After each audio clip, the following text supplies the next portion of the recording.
باب ما جاء في كراهية أن يأخذ المؤذن على الأذان أجرا.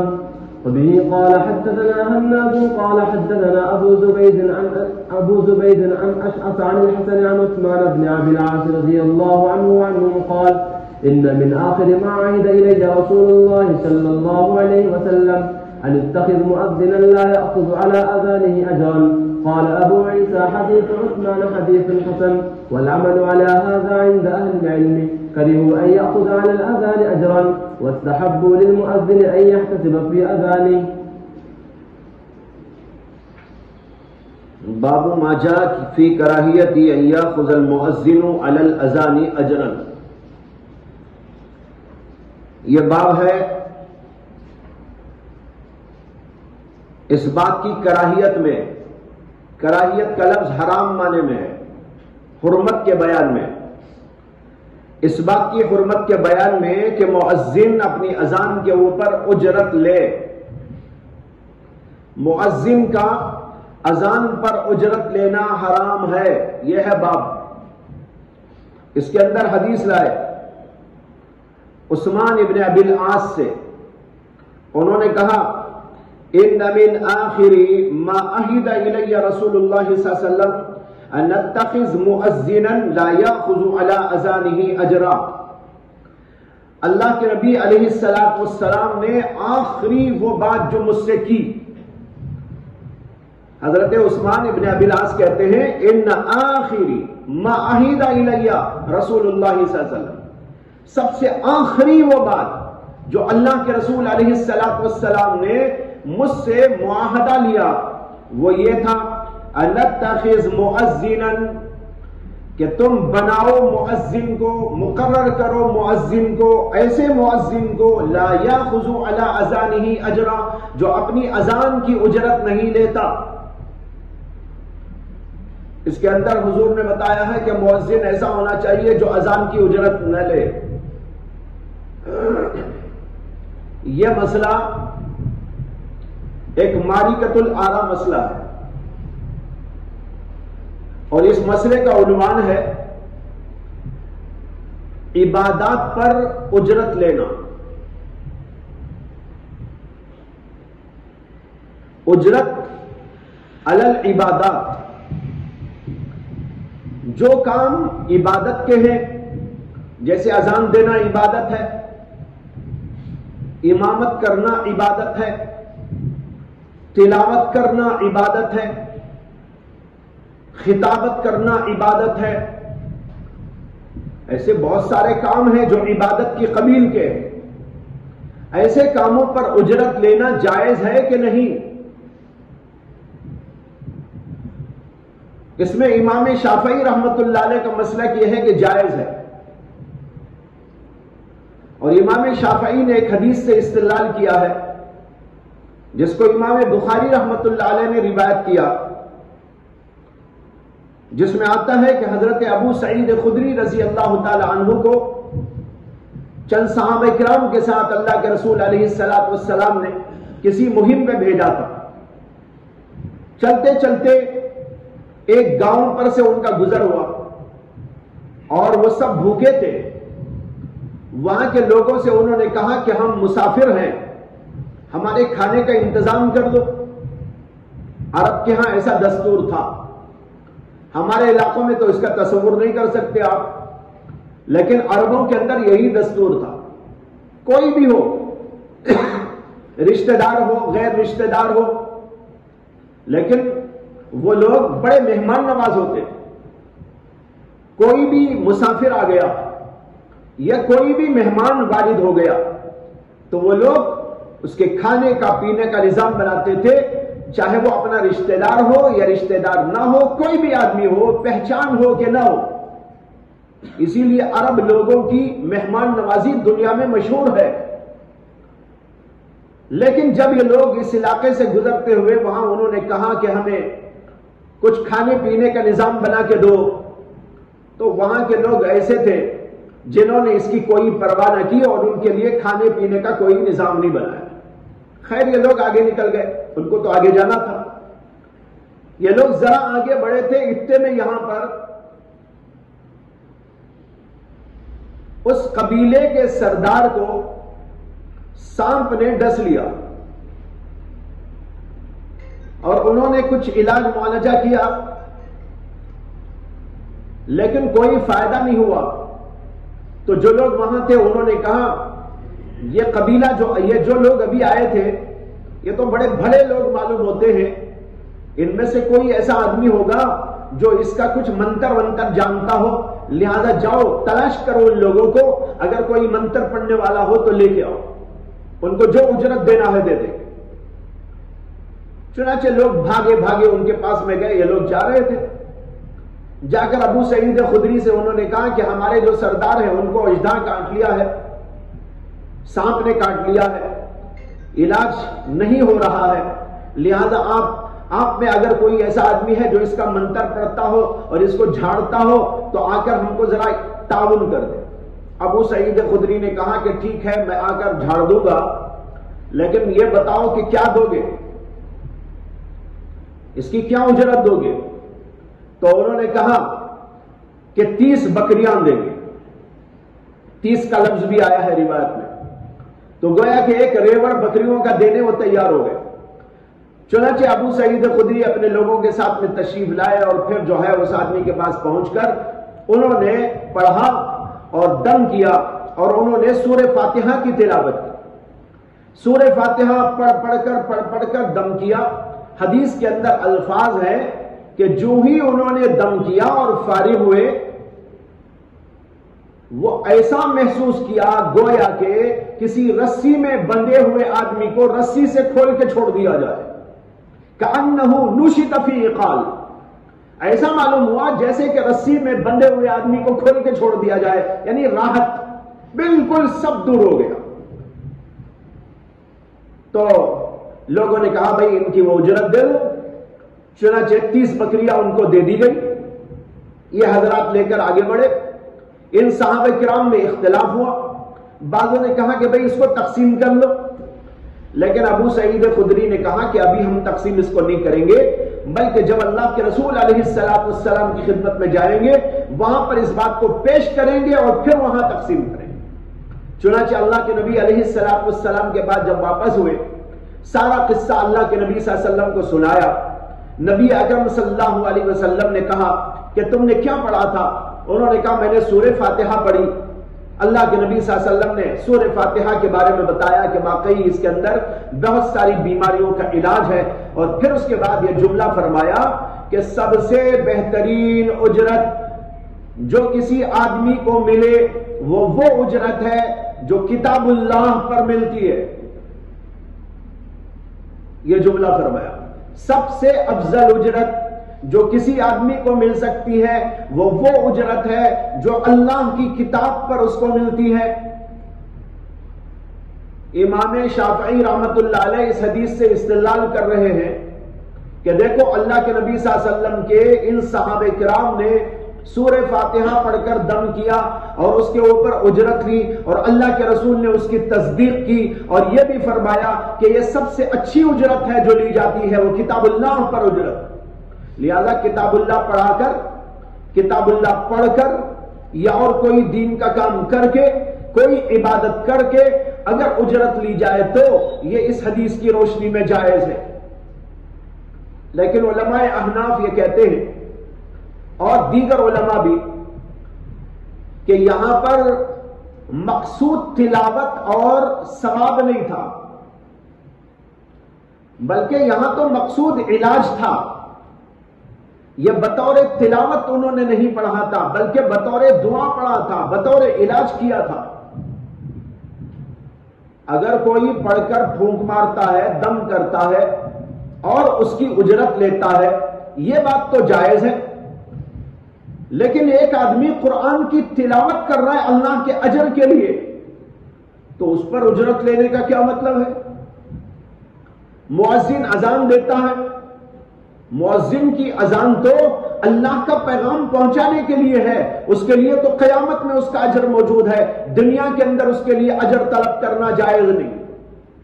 ایسے امام اگر امامت کر رہا ہے وہ نماز پڑھانا ایک دینی کام ہے, عبادت کا کام ہے, اس کے اوپر اجرت نہیں لی جا سکتی. غرض یہ کہ تمام کی تمام عبادات اس کا سب کا حکم یہ کی ہے کہ اس کے اوپر اجرت نہیں لی جا سکتی، اور اس کی دلیل یہ ہے کہ اللہ کے نبی علیہ السلام نے یہ فرمایا ایسے آدمی کو مؤذن رکھو جو آدمی کی اپنی اذان کی اجرت نہ لیتا ہو۔ اگر یہ جائز تھا تو اللہ کے نبی علیہ السلام کو کہنے کی کیا ضرورت؟ تو معلوم ہوا کہ اذان پر اجرت نہیں لے سکتے، اور جو حکم اذان کا ہے وہی حکم امامت کا ہے، وہی حکم تلاوت کا ہے، وہی حکم دیگر عبادات کا ہے۔ کسی بھی عبادت کے اوپر اجرت کا لینا جائز نہیں۔ علماء احناف میں سے متقدمین کا یہی مسلک تھا، تمام کے تمام علماء حنفیہ متقدمین اسی بات پر تھے کہ کسی بھی عبادت کے اوپر اجرت لینے کا جواز نہیں ہے، ناجائز ہے۔ لیکن جب زمانہ آگے بڑھا، زمانے میں انقلاب پیدا ہوا اور تبدیلیاں آئی، تو ان تبدیلیوں کی وجہ سے ایک تبدیلی یہ بھی آئی کہ پہلے زمانے میں جو لوگ مؤذن ہوتے تھے یا جو لوگ امام ہوتے تھے یا جو لوگ پڑھنے پڑھانے میں مشغول ہوتے تھے، ان سارے ذمہ دارانہ کاموں اور دینی خدمات کے عوض میں بادشاہان وقت اسلامی حکومت کی طرف سے ان کے لیے وظیفے مقرر کرتے تھے۔ یہ اجرت نہیں تھی، وظیفہ تھا۔ یہاں پر سمجھ لو وہی بات جو کل بھی میں نے عرض کی تھی، ایک ہے نفقہ، ایک ہے صدقہ، اور ایک ہے اجرت۔ صدقہ الگ چیز، نفقہ الگ چیز، اجرت الگ چیز، ہدیہ الگ چیز، چاروں بھی الگ الگ ہیں۔ تعریفات سب کی الگ الگ کرتا ہوں۔ سب سے پہلے لیجئے نفقہ۔ نفقہ کہتے ہیں کسی بھی آدمی کا خرچہ چلانا جو ہماری ذمہ داری میں ہو۔ جیسے مثال کے طور پر شوہر کی ذمہ داری میں بیوی ہے، باپ کی ذمہ داری میں بچے ہیں، یا کسی بیٹے کی ذمہ داری میں اس کے ماں باپ ہیں۔ ان کا نفقہ و خرچہ چلانا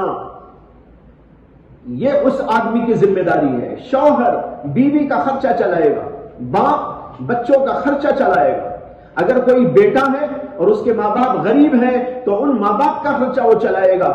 اس طرح اس کو کہتے ہیں نفقہ، جس کا مطلب یہ ہوتا ہے کہ ان کی ضروریات کو پوری کرنا۔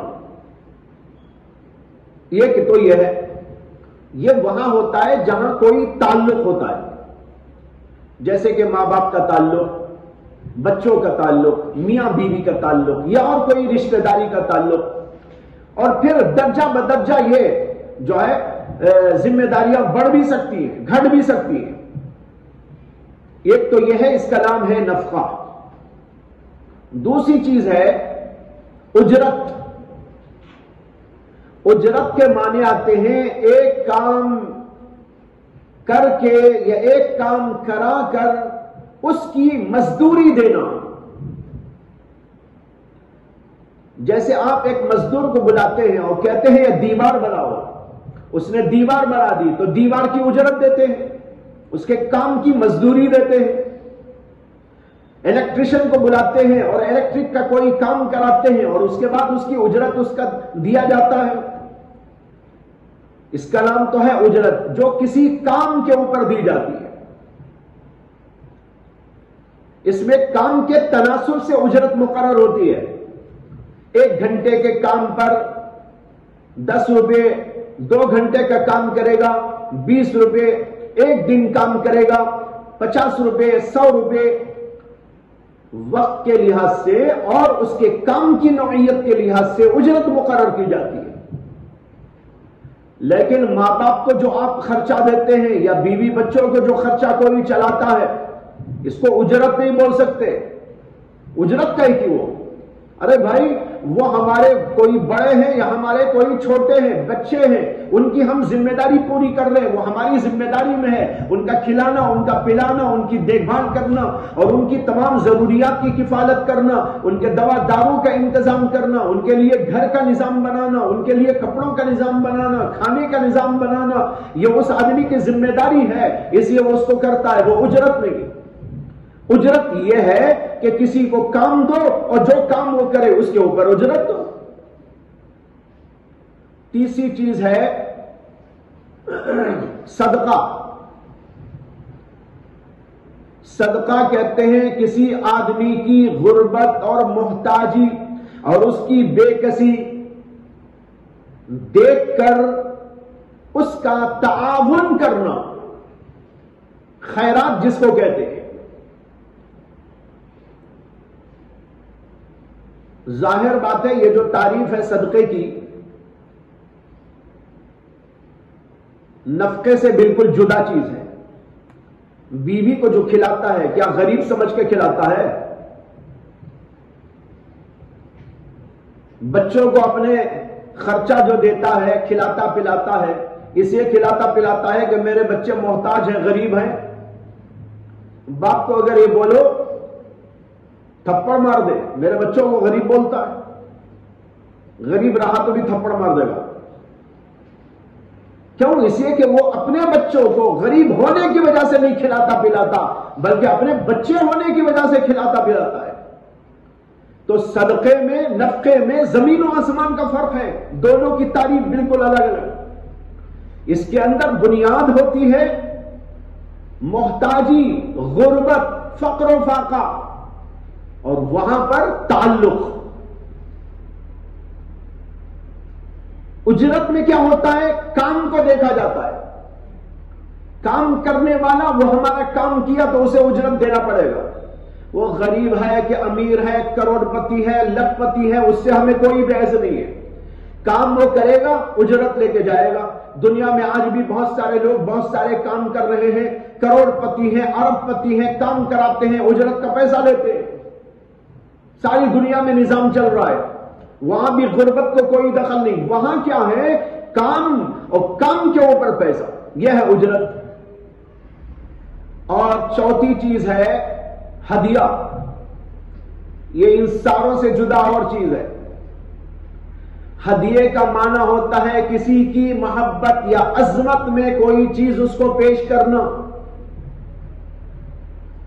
کسی کی عظمت اور کسی کی محبت میں کسی کو کوئی چیز پیش کرنے کا نام ہدیہ ہے۔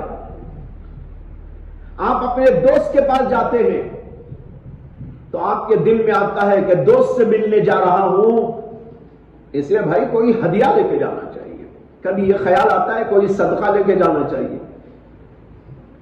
دوست کے پاس جاتے ہوئے کوئی یہ خیال کرتا ہے کہ میں دوست سے ملنے جا رہا ہوں، کوئی صدقہ لے کے جانا چاہیے، یا یہ کہ کوئی اجرت لے کے جانا چاہیے؟ نہیں، وہ اجرت کا مسئلہ الگ ہے، صدقے کا مسئلہ الگ ہے، نفقے کا مسئلہ بھی الگ ہے۔ نفقہ تو جو ذمہ داری میں ہوتا ہے اس کے لیے ہوتا ہے، یہ تمہاری کوئی ذمہ داری میں نہیں ہے کہ تم اس کا نفقہ چلاؤ۔ یہ تو بھائی ایک پیار و محبت کا صلہ ہے، پیار و محبت کی وجہ سے پیشکش ہوتی ہے۔ لے جا کے آپ نے عطر دے دیا، لے جا کے آپ نے کوئی کپڑا دے دیا، لے جا کے آپ نے کوئی پیسہ دے دیا یا اور کوئی چیز عطا کر دی اس کو، یہ محض محبت کا صلہ ہوتا ہے۔ اب کوئی کسی کو دیتے ہوئے کہنے لگے آپ کے لیے صدقہ لایا، اٹھا کے پھینک دے گا، مجھے کیا ضرورت ہے صدقہ کی، جاؤ وہاں غریب بیٹھا ہوا ہے اس کو دے دو۔ اسے کہ ہر چیز کا الگ الگ موقع ہے، ہر چیز کی الگ تعریف ہے، اس تعریف کے اعتبار ہی سے یہ سب کی سب چیزیں الگ الگ شمار ہوتی ہیں۔ تو یہ چار چیزیں ہیں، چاروں چیزیں الگ الگ۔ اب اس کے بعد یہ سمجھیے کہ ایک زمانہ تھا جب اسلامی حکومتیں تھیں اور اس کے سربراہان اور بادشاہان نیک دل، نیک نفس، دین کی اہمیت کو سمجھنے والے، علم دین کی اہمیت کو سمجھنے والے، مراسم عبودیت کی اہمیت کو سمجھنے والے، مساجد اور مدارس کی اہمیت کو سمجھنے والے، اور ان سب چیزوں کی دیکھ بھال اور اس کے تحفظ و بقا کو وہ امت کے لیے سب سے بڑا سرمایہ سمجھنے والے تھے۔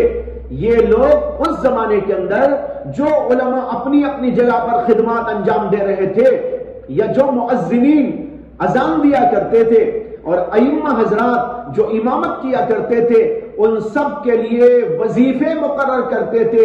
یہ وظیفہ بطور نفقہ تھا، بطور اجرت نہیں تھا۔ اسی لیے سمجھایا اجرت کیا ہے، نفقہ کیا ہے۔ نفقہ وہ جس کو آپ سمجھ لیجئے جیسے باپ بچوں پر خرچ کرتا ہے، صدقہ وہ جو آپ کسی غریب کو دیتے ہیں، اجرت وہ جو آپ کسی کے کام لے کر دیتے ہیں۔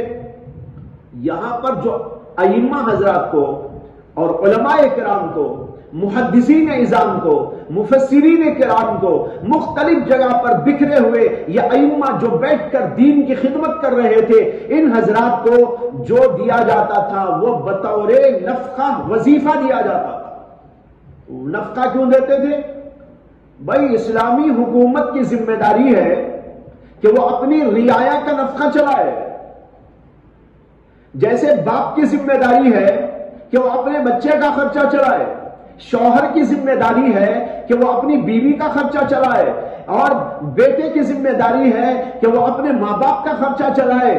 اسی طریقے پر کچھ اور ذمہ داریاں جس کے اوپر جس کی ذمہ داری ہے، اس کا کھانا، اس کا پینا، اس کا کپڑا، اس کا لتا، اس کا مکان، اس کی ضرورت، وہ سب پوری کرنا ان لوگوں کی ذمہ داری ہوتی ہے۔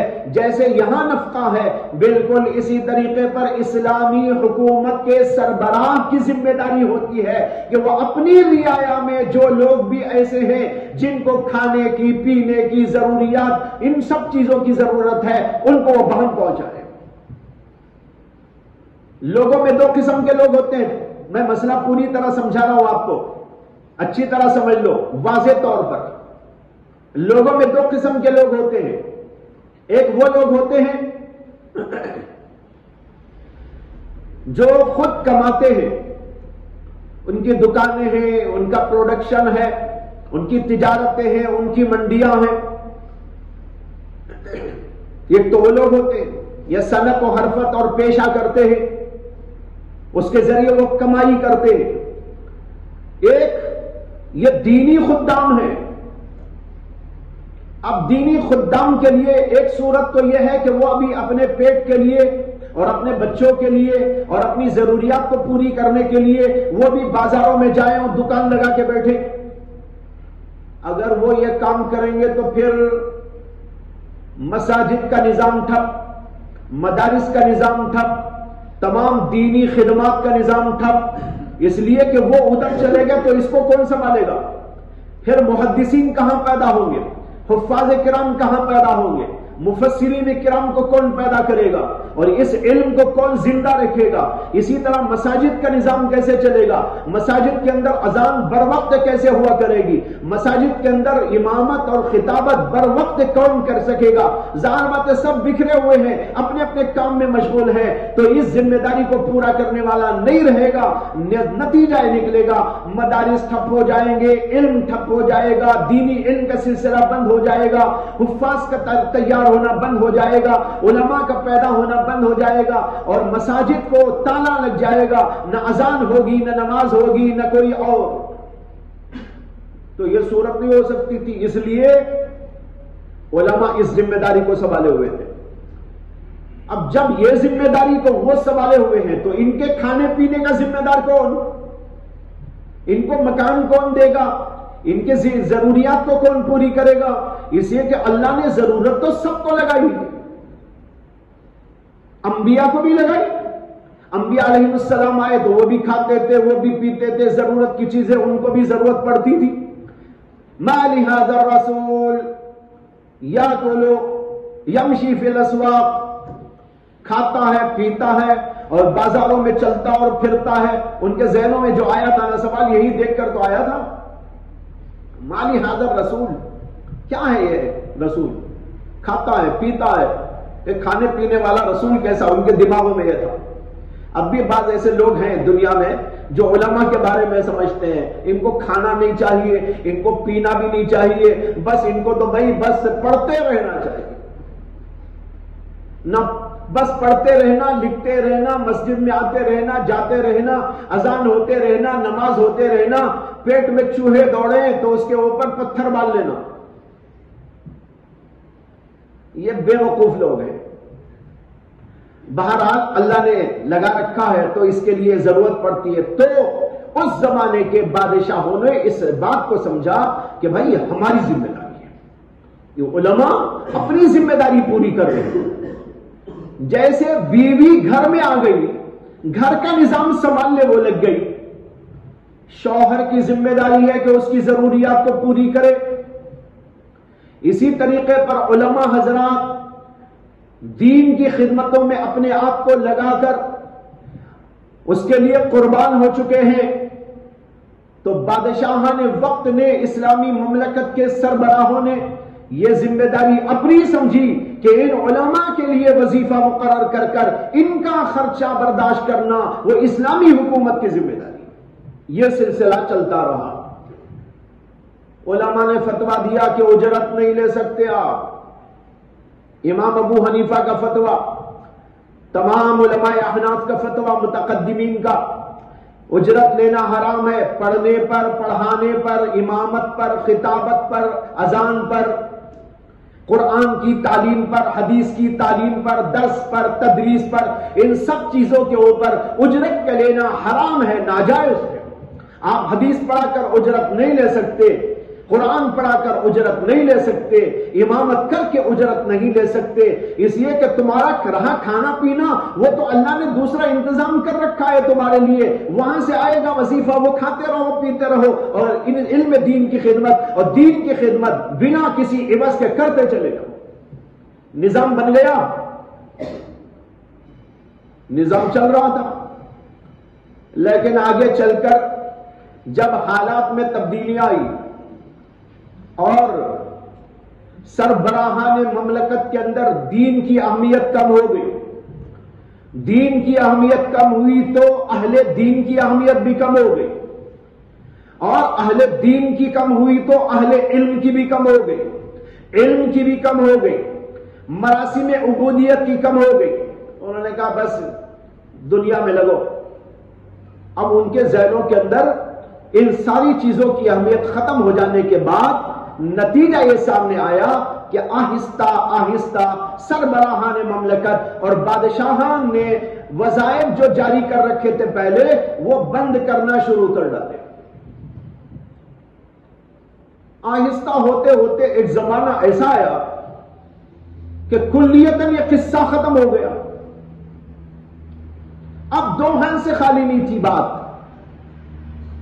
جو وظائف علماء کو ملتے تھے وہ بند ہو گئے اسلامی مملکتوں میں، تو اب دو ہاتھ سے خالی نہیں تھی صورت، یا تو یہ علماء بھی بازاروں میں نکل جائے، اپنی مسجدوں کو چھوڑ دے، اپنے مدرسوں کو چھوڑ دے، اپنے حلقوں کو چھوڑ دے، اپنے دروس کو چھوڑ دے، اپنی خطابت امامت کو چھوڑ دے اور وہ بھی بازاروں کی طرف نکل جائے اور جا کر وہاں وہ کاروبار میں لگ جائے یا صنعت و حرفت اور پیشوں میں لگ جائے اور اپنا معاش تیار کرنے میں لگے رہیں جیسے کہ عوام الناس لگے رہتے ہیں، یہ علماء بھی اسی ڈگر پہ لگ جائے اور یہ سارا سلسلہ بند ہو جائے۔ ایک صورت تو یہ تھی، لیکن یہ صورت کتنی گھمبیر ہے، گھمبیر کیا خطرناک ہے دینی لحاظ سے۔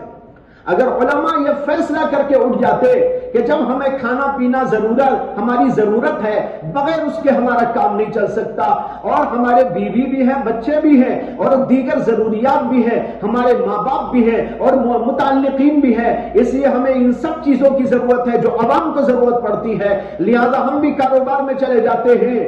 اگر یہ وہ فیصلہ کر بیٹھتے، نتیجہ اس کا صاف ہے، مسجدوں پہ تالے لگ جاتے، کون امام ہوتا، کون خطیب ہوتا، کون مؤذن ہوتا، مدرسے بند ہو جاتے، سلسلہ تدریس ختم ہو جاتا، حفاظ کا پیدا ہونا بند ہو جاتا، علماء کی پیدائش بند ہو جاتی، نتیجہ ہوتا کہ دنیا سے دین ختم ہو جاتا۔ نہ صرف دین ختم ہو جاتا بلکہ مسجدیں نہ ہونے کی وجہ سے دین کا جہاں علم دین ختم ہوتا وہاں دین بھی ختم ہو جاتا. یہ صورت اور نوبت آ سکتی تھی. جب یہ صورت آئی تو حضرات علماء میں سے جو حضرات بڑے بڑے اس زمانے کے اساتین تھے، علم و فن کے بہت اونچے درجے پر فائز تھے، فقہائے کرام تھے، ان حضرات نے اس مسئلے پر غور و فکر کرنا شروع کر ڈالا. غور و فکر کرنے کے بعد ان حضرات نے یہ فیصلہ کیا کہ جس زمانے میں ہمارے علماء نے ان عبادات پر اجرت لینے کو ناجائز قرار دیا، یہ وہ زمانہ تھا جس میں علماء کرام کی نفقے کی صورتیں موجود تھیں. ان کے کھانے پینے اور ان کی ضروریات کو پورا کرنے کے لیے وظائف جاری ہوتے تھے. لیکن اب چونکہ وہ سلسلہ بند ہو گیا تو اب اگر علماء کھانے پینے کے واسطے ضروریات کو پیدا کرنے کے لیے، معاش پیدا کرنے کے لیے بازاروں کا رخ کریں گے تو دین کا سخت نقصان ہوگا، بلکہ دینی اعتبار سے خطرات لاحق ہو جائیں گے. اس لیے علماء نے کہا کہ اب اجرت پر کام کرنا جائز ہے. اصل اعتبار سے تو یہ ناجائز تھا، لیکن دین کے واسطے، نفس کے لیے نہیں، دین کے واسطے. پہلے زمانے میں فتویٰ جو تھا ناجائز کا اس لیے تھا کہ نفقہ مل رہا تھا. اب کوئی اجرت لیتا تھا تو وہ نفس کے لیے لیتا تھا، وہ منمانی بات تھی. لیکن اب جو علماء فتویٰ دے رہے وہ اپنے نفس کے لیے نہیں بلکہ اس لیے دے رہے ہیں کہ دین کا تحفظ ہو جائے.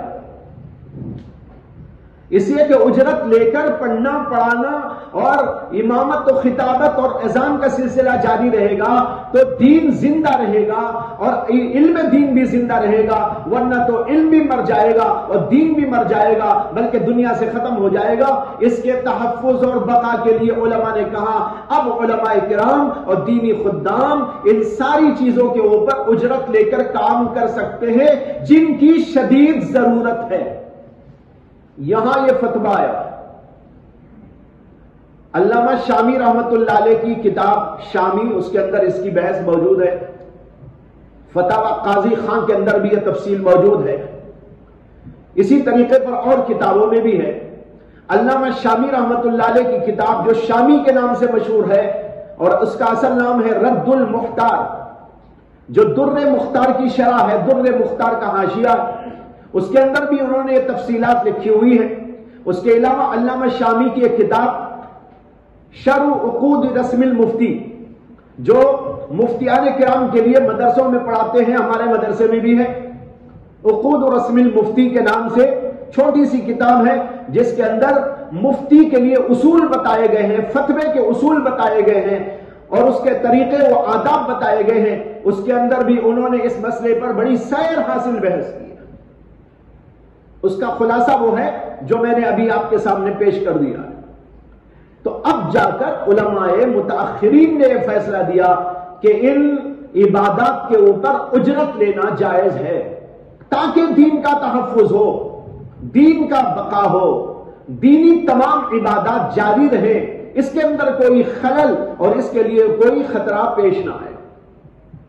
اب یہاں ایک دوسرا نقطہ سمجھنے کا ہے، وہ یہ ہے کہ حضرات علماء نے جو عبادات کے اوپر اجرت کو جائز قرار دیا وہ علل اطلاق تمام عبادات پر جائز نہیں قرار دیا، بلکہ ان عبادات پر جائز قرار دیا جن عبادات کا برقرار رکھنا ان علماء کے لیے اسی وقت ممکن تھا جبکہ وہ لوگ اجرت لے کر کام کریں، اور جو چیزیں ایسی ہیں کہ ان کے بقا کے واسطے یہ ضرورت نہیں ہے تو وہاں آج بھی اس کے اوپر اجرت لینے کی اجازت نہیں ہے. دین کے تحفظ اور دین کے بقا کی جو صورتیں ہیں صرف اس حد تک محدود ہے، اور جس میں دین کے تحفظ اور بقا کی کوئی ضرورت نہیں ہے یا یہ سسٹم اس سے متعلق نہیں ہے تو وہاں پر آج بھی یہی ہے کہ وہاں اجرت لے کر کام کرنا جائز نہیں. اب سمجھو کہ کیا اس کی تفصیل ہے. دیکھیے، ایک تو ہے مساجد کا نظام، اذان دینا، امامت، خطابت، یہ وہ چیزیں ہیں. خطابت سے مراد تقریر کرنا نہیں، جمعہ کا خطبہ ہے. میں خطابت جو بول رہا ہوں اس سے مراد جمعہ کا خطبہ ہے. تقریر کرنا مقصود نہیں ہے. کوئی تقریر کرتے پھرے وہ اس میں داخل نہیں ہے. جمعہ کا خطبہ تو امامت، جمعہ کی خطابت یا عیدین کی خطابت یا اسی طریقے پر اذان، یہ مسجد سے متعلق امور ہے. یہ امور وہ ہیں کہ اگر یہ پورے نہ کیے جائیں تو مسجدوں کو تالا لگ جائے گا. اذان نہیں ہوگی، مؤذن کوئی نہ ملے گا اور امام کوئی نہیں ملے گا، خطابت کے کوئی آدمی نہیں ملے گا. نتیجہ ہوگا مسجد بند ہو جائے گی، عبادت بند ہو جائے گی. لہذا دین کے تحفظ اور بقا اور شعائر اسلام کے بقا و تحفظ کے لیے ضروری قرار دیا گیا. اجرت لے کر اس کو برقرار رکھو. لہذا اذان پر اجرت جائز ہے، امامت پر اجرت جائز ہے، خطابت پر اجرت جائز ہے. ایک بات تو یہ ہو گئی. دوسری ضرورت کہاں پیش آئی؟ دوسری ضرورت پیش آئی علم دین کے تحفظ اور بقا کے سلسلے میں مدارس کے بقا کا.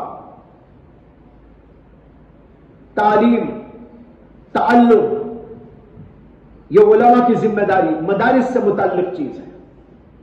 لہذا تعلیم پر اجرت کو جائز قرار دیا گیا.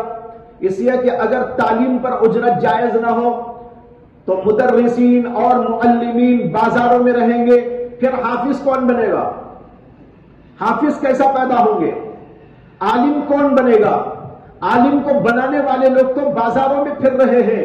یہاں کوئی عالم بننے مدرسے میں آئے گا تو مدرسے میں تالا پڑا نظر آئے گا، کون پڑھے گا؟ لہذا علماء نے کہا کہ مدارس کے تحفظ کے لیے، تعلیم و تعلم کے بقا و تحفظ کے لیے، قرآن کے حافظ بنانے کے لیے، قرآن کی تعلیم دینے کے لیے، حدیث کی تعلیم دینے کے لیے اور علوم و فنون کی تعلیم دینے کے لیے اجرت کا لینا دینا جائز ہے. دو چیزیں ہو گئی. یہ دو ہی چیزیں وہ ہیں جن کا تحفظ دین کے تحفظ کے لیے ضروری ہے. ایک مساجد کے نظام کا اور دوسرا مدرسوں کے نظام کا اور علماء کے دروس کے نظام کا، تعلیم و تعلم کا. یہ دو سلسلے قائم و دائم رہیں گے تو دنیا کے اندر دین زندہ و باقی رہے گا.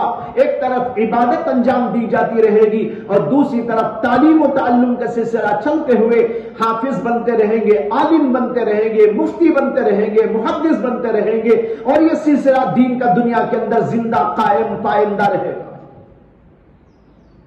اس کے علاوہ جو اور چیزیں ہیں اس کے اندر اجرت لینا آج بھی جائز نہیں. اس کی کیا مثال ہے؟ اس کی مثال یہ ہے کہ ایک آدمی قرآن پاک کی تلاوت کر کے اجرت لے. ایک ہے تعلیم قرآن، ایک ہے تلاوت قرآن. تعلیم قرآن پر تو اجرت لینا جائز ہے جیسے کہ ابھی عرض کر چکا ہوں، کیونکہ تعلیم پر تو مدار ہے دین کا. لیکن خالی تلاوت الحمدللہ رب العالمین الرحمن الرحیم مالک یوم الدین ایاک نعبد و ایاک نستعین اهدنا الصراط المستقیم صراط الذین انعمت علیہم غیر المغضوب علیہم ولا الضالین. 10 روپے.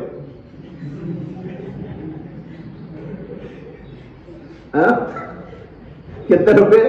10 روپے.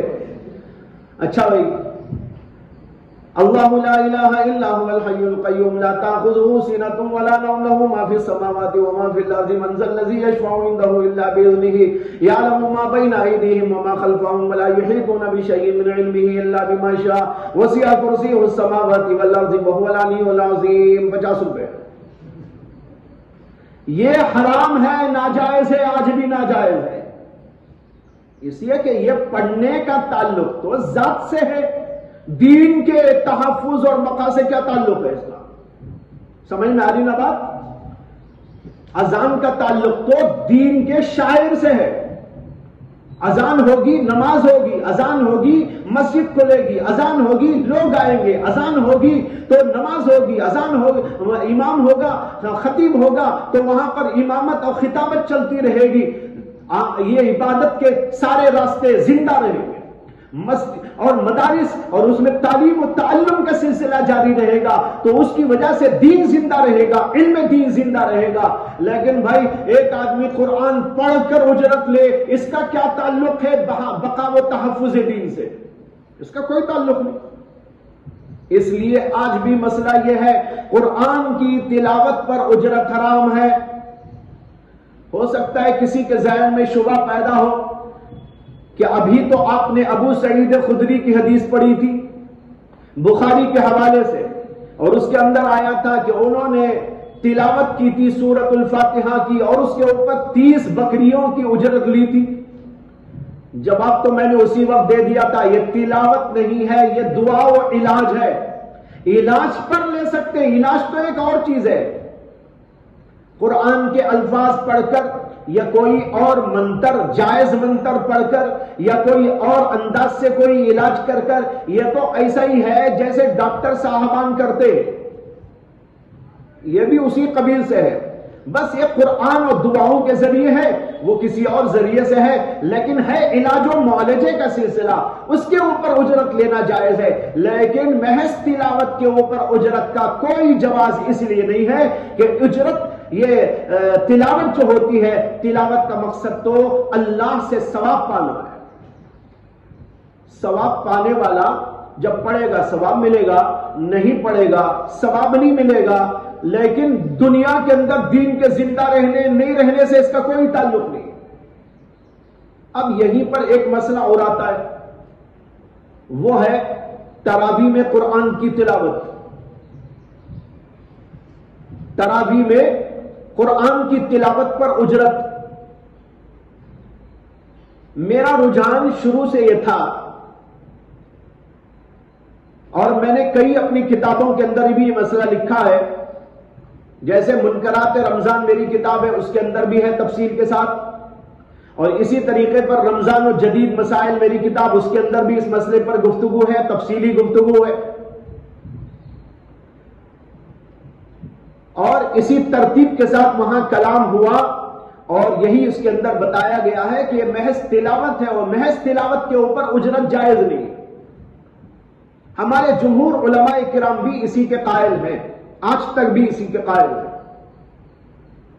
حضرت تھانوی رحمت اللہ علیہ، دارالعلوم دیوبند کے مفتیان کرام شروع سے اب تک جو آ رہے ہیں ان سب کا بھی یہی رجحان ہے. لیکن 2-4 سال پہلے گجرات کے ایک مولانا، انہوں نے ایک کتاب لکھی اس سلسلے میں، اور انہوں نے اس گفتگو میں ایک اور طرز پر اور ایک انداز پر اس مسئلے پر گفتگو کی ہے، اور اس کی وجہ سے اس مسئلے میں میرا رجحان اب بدل گیا ہے کہ تراویح کے اندر اجرت کا جواز ہو سکتا ہے. میں نے اس کے اوپر ایک تحریر لکھی ہوئی ہے اور ان کی کتاب کے ساتھ بھی وہ چھپتی ہے، اس کو پڑھ لو اگر ملتی ہے تو. وہ کتاب چھپی ہوئی ہے ان کی، نام تو اس وقت یاد نہیں آ رہا اس کا کیا نام ان کی کتاب کا. اس کتاب میں میں نے جو تقریر لکھی ہے اس کے اندر اس کی وضاحت کی ہے کہ یہاں جو بحث ہے وہ کیا انداز کی بحث ہے. اس بحث کے انداز پر یہ بات میرے سامنے واضح ہوئی ہے کہ تراویح میں جو قرآن کی تلاوت کی جاتی ہے وہاں مقصود تلاوت نہیں ہے، وہاں مقصود تو امامت ہے. وہاں مقصود تلاوت نہیں ہے، وہاں مقصود امامت ہے. تلاوت ضمناً ہو رہی ہے، اس وجہ سے اس پر جو اجرت ملے گی وہ اجرت تراویح کی اجرت ہے، یعنی امامت تراویح کی اجرت ہے. اور امامت تراویح تو امامت کی اجرت کی وجہ سے جائز ہے، اس لیے وہاں پر یہ تلاوت کر کے جو امامت کی جاتی ہے اس میں امامت تراویح کی اجرت کے اعتبار سے اس کو لینے کا جواز ہے. بہرحال یہ ضمنی مسئلہ ہے.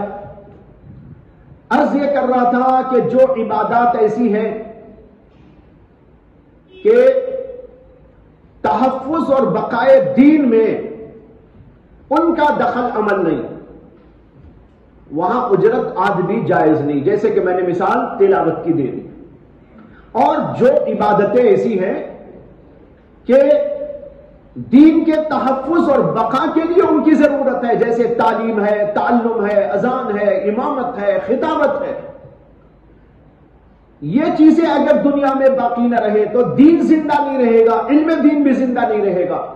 اس وجہ سے علماء نے ان چیزوں پر اجرت لینے کے جواز کا فتویٰ دیا، اور اس وقت پوری دنیا کے علماء اس بات پر متفق ہیں، اس میں کسی کا کوئی اختلاف نہیں ہے۔ اس لیے بنا کسی کراہت ان چیزوں کے اوپر اجرت لینا جائز اور روا ہے، اور ساری دنیا میں اس کے اوپر عمل ہو رہا ہے۔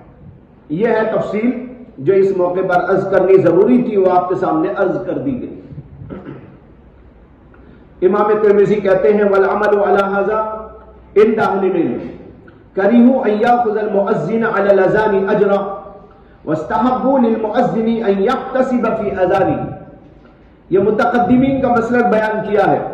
عمل اسی پر ہے اہل علم کے نزدیک کہ وہ مکروہ قرار دیتے ہیں کہ مؤذن اپنی اذان کے اوپر اجرت لے، اور اس بات کو مستحب قرار دیتے ہیں کہ مؤذن کے لیے یہ مستحب ہے کہ وہ اپنی اذان میں یحتسب یعنی ثواب کی نیت کرے۔ احتساب ثواب کی نیت کرنا، ثواب کی نیت کے ساتھ میں کرے۔ یہ ایک مسئلہ یہاں یہ بھی عرض کروں کہ چونکہ آج فتویٰ ہے علماء کا کہ ان عبادات پر اجرت لے سکتے ہیں، تعلیم پر، تعلم پر، اذان پر، امامت پر، خطابت پر وغیرہ،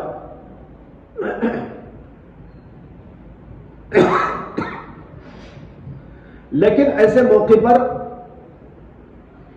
ایک بات کا دھیان ہونا ضروری ہے۔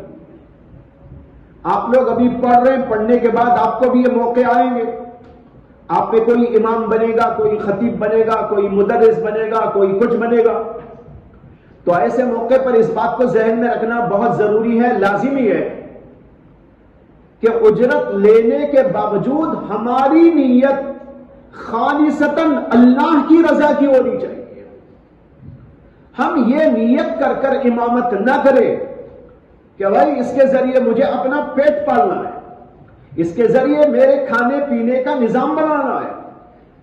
آپ اسے اللہ کے حوالے کر دیں، لیں، جائز ہے لینا، لیکن نیت یہ نہ ہو کہ میں امامت اس کے لیے کر رہا ہوں، میں مدرسی اس کے لیے کر رہا ہوں، میں حدیث کا درس اس لیے دے رہا ہوں، میں فقہ اس لیے پڑھا رہا ہوں کہ اس سے مجھے اجرت لینی ہے۔ نہ، اللہ کے واسطے کبھی یہ نیت نہ کرو۔ نیت کرو کہ مجھے تو اللہ کے لیے کام کرنا ہے۔ جب آپ یہ کام کریں گے، ضرورت پڑنے پر لینا پڑے گا، ضرورت پر آپ علماء کے فتوے کی روشنی میں لے لیں کہ علماء نے فتویٰ دیا ہے کہ جائز ہے میں لے سکتا ہوں، لیکن میرا مقصود یہ نہیں، مقصود تو میرا اللہ کی رضا ہے، مقصود تو دین کا زندہ کرنا ہے۔ لیکن کیا کروں کہ اللہ نے پیٹ لگایا ہے، اللہ نے ضروریات لگائی ہے، اللہ نے میرے ساتھ کچھ بندے ایسے لگا رکھے ہیں، ان کا نفقہ، ان کا خرچہ چلانا میری ذمہ داری ہے، اس لیے میں اجرت لے رہا ہوں، ورنہ تو اگر یہ سلسلہ نہ ہوتا تو میں ہرگز اجرت نہ لیتا، بلکہ بغیر اجرت کے میں خدمت کرتا۔ یہ نیت ہونا چاہیے۔ کبھی یہ نیت نہ کرو کہ ہم یہ خدمتیں اس پیسے کے لیے، دنیا کی ضرورتوں کو پورا کرنے کے لیے اور اپنے کاموں کے بنانے کے لیے، ان چیزوں کے لیے اجرت لینے کے واسطے ہم یہ خدمت کر رہے ہیں، یہ نیت کبھی بھی نہ ہونا چاہیے۔ اگر کوئی آدمی آج بھی یہ نیت کر لیتا ہے امامت اس لیے کر رہا ہوں کہ مجھے ایک ضرورت ہے کھانے کی، پینے کی، وہ اجرت لینا جائز ہو جائے گا لیکن ثواب نہیں ملے گا۔ اجرت لینا جائز ہو جائے گا لیکن اسے ثواب نہیں ملے گا۔ لیکن وہ آدمی اگر ثواب پانے کی نیت سے کرے، اجرت لینے کی نیت سے امامت نہ کرے، اجرت لینے کی نیت سے تدریس نہ کرے، اس آدمی کو ثواب ملے گا، اجرت تو مفت میں ملے گی۔ جیسے ایک بزرگ کا قصہ ہے کہ ان کے ایک مرید نے گھر بنایا تھا، گھر تیار ہونے کے بعد اپنے شیخ کو انہوں نے دعوت دی اور کہا کہ آپ میرے گھر قدم رمجا فرمائیں اور کچھ دعا فرما دیں، آپ کی تشریف آوری باعث برکت ہوگی۔ تو وہ تشریف لے گئے، نیا گھر تھا، جا کر بیٹھ گئے، ادھر ادھر دیکھنے لگے، دیکھا تو ایک جگہ پر وینٹیلیٹر نظر آیا، انہوں نے اپنے اس مرید سے پوچھا کہ بھئی یہ کیا ہے؟ مرید نے کہا حضرت وینٹیلیٹر ہے، روشن دان۔ انہوں نے تجاہل عارفانہ برتتے ہوئے کہا ارے کیوں بنایا ہے، کیا ضرورت تھی اس کو بنانے کی؟ مرید نے کہا حضرت اس لیے بنایا ہے کہ اس کے ذریعے ہوا آتی ہے، اس کے ذریعے روشنی پہنچتی ہے، اسی لیے اس کو روشن دان کہتے ہیں۔ یہ روشن دان اس لیے ہے تاکہ ہوا اور روشنی اس کے ذریعے سے آئے۔ انہوں نے کہا اچھا یہ نیت سے بنایا؟ جی جی یہ نیت سے بنایا۔ انہوں نے کہا لا حول ولا قوت الا باللہ، اگر تم یہ نیت کر کے بناتے کہ اس وینٹیلیٹر اور روشن دان کے ذریعے اذان میرے کانوں تک پہنچے گی اور نماز کو جانے میں آسانی ہوگی، بر وقت پہنچ سکوں گا، یہ نیت تم کر کے بناتے تو ہوا اور روشنی مفت میں آ جاتی تم کو۔ اس میں نیت کی کیا ضرورت ہے؟ وہاں نیت کی کوئی ضرورت نہیں۔ ثواب پانے نیت، اگر وہ نیت کرتے ثواب مل جاتا اور یہ ہوا اور روشنی تو مفت میں تم کو مل جاتی۔ اسی طرح عرض کر رہا ہوں کہ اگر آپ کو اللہ نے موقع دیا دین کی خدمت کا، اور دعا ہے کہ اللہ آپ سب کو دین کی خدمت کا موقع نصیب کرے، اور اس سے بہتر کوئی کام دنیا میں نہیں ہے، اس سے بہتر کوئی کام دنیا میں نہیں ہے۔ ہم دین کی خدمت کے لیے اپنے آپ کو وقف کر دیں، ہماری آنکھیں، ہمارے کان، ہماری زبان اور ہمارا ہاتھ پیر، ہمارے پورے اعضاء، ہماری پوری طاقت، ہماری پوری صلاحیت اللہ کے دین کی خدمت، اس کی اشاعت، اس کی حفاظت کے لیے لگ جائے تو بھائی اس سے بڑھ کر کوئی چیز فضیلت مآب نہیں۔ تو یہ موقع ملے تو نیت کرو کہ میں اللہ کے لیے یہ کام کر رہا ہوں، اللہ کو راضی کرنے کے لیے میں درس دے رہا ہوں، اللہ کو راضی کرنے کے لیے میں امامت کر رہا ہوں، میں اللہ کو راضی کرنے کے لیے نورانی قاعدہ پڑھا رہا ہوں، میں اللہ کو راضی کرنے کے لیے مدرسے میں آ کر مدرس بنا ہوا ہوں، یہ میری نیت ہے۔ باقی جو ملنا ہے ملانا ہے وہ تو اللہ دیتے رہیں گے، اللہ نے وہ ذمہ داری اپنے اوپر لے رکھی ہے۔ طریقے الگ الگ ہیں، اللہ نے اس کے لیے طریقہ اس زمانے میں جاری کر دیا اجرت کا، وہ طریقہ ہے لے لے ضرور لے، لیکن نیت اس کی نہ کرے، وہ تو آپ کو مفت میں آتی رہے گی جو کچھ کیا آنا ہے، اور جو مقدر ہے وہ تو کہیں جانے کا نہیں ہے۔ اور اس میں اور ایک بات بھی عرض کر دوں، موقع ایسا آئے تو اجرت پر بھی اللہ کے حوالے کر کے بات کرو، اجرت تو لینا ہے ٹھیک ہے، جو مل جائے جو مل جائے اللہ دیتے رہیں گے۔ حضرت مولانا قاسم نانوتوی رحمت اللہ علیہ، ایک بار ان کو ایک صاحب نے آ کر ہدیہ دیا، دینا چاہا، وہ بھوپال کے رئیس تھے، انہوں نے آ کر حضرت کو دینا چاہا۔ اس وقت حضرت اتفاق سے حجام کی دکان پہ تھے، کچھ بنا رہے تھے بال بال، لوگوں نے کہا یہاں ہے تو وہیں پہنچ گیا آدمی، حضرت کو جا کر دیا، حضرت نے کہا بھائی مجھے نہیں چاہیے۔ جب اصرار کیا انہوں نے نہیں لیا تو ان صاحب نے حضرت کی جہاں جوتیاں رکھی ہوئی تھی جوتیوں میں ٹھوس دیا اس کو، یہ سمجھ کر کہ جب وہ آئیں گے جوتے پہنیں گے اس میں نظر آئیں گے تو اٹھا لیں گے۔ خیر جب حضرت آئے اور جوتوں میں پیر ڈالنے لگے کھڑے کھڑے تو ان کو نظر آیا کہ کچھ محسوس ہوا کہ پیر گھستا ہی نہیں ہے، پھر دیکھا ارے کیا ہے، لوگوں نے کہا وہ جو آئے تھے ہدیہ دینے انہوں نے آپ کو دیا، آپ نے نہیں لیا تو یہاں آپ کے جوتوں میں ڈال دیا۔ تو حضرت نے اس کو ایسا کر کے نیچے ڈالا اور اس کے بعد میں کہا یہ دنیا بھی بڑی عجیب ہے، جو اس کے پیچھے بھاگتے ہیں یہ ان سے آگے بھاگتی ہے، ہم اس کو چھوڑ کے بھاگتے ہیں یہ ہمارے پیچھے آتی ہے۔ سمجھ میں آیا؟ جو اس کے پیچھے بھاگتے ہیں دنیا کے تو دنیا ان سے آگے بھاگتی رہتی ہے، یعنی ان کو ملتی نہیں، یہ پکڑنا چاہتے ہیں وہ آگے بھاگ جاتی ہے، یہ پکڑنا چاہتے ہیں وہ آگے بھاگ جاتی ہے، اور ہم ہیں کہ اس کو چھوڑ کے بھاگنا چاہتے ہیں تو یہ ہمارا پیچھا کر کے ہمارے پیچھے آتی رہتی ہے۔ تو بھائی اللہ تبارک و تعالی دینا چاہتے ہیں تو ضرور بے ضرور دیتے ہیں۔ بہرحال اس کو ذہن میں رکھیے، یہاں امام ترمذی نے کہا وَاسْتَحَبُّوا لِلْمُؤَذِّنِ أَن يَحْتَسِبَ فِي أَذَانِهِ،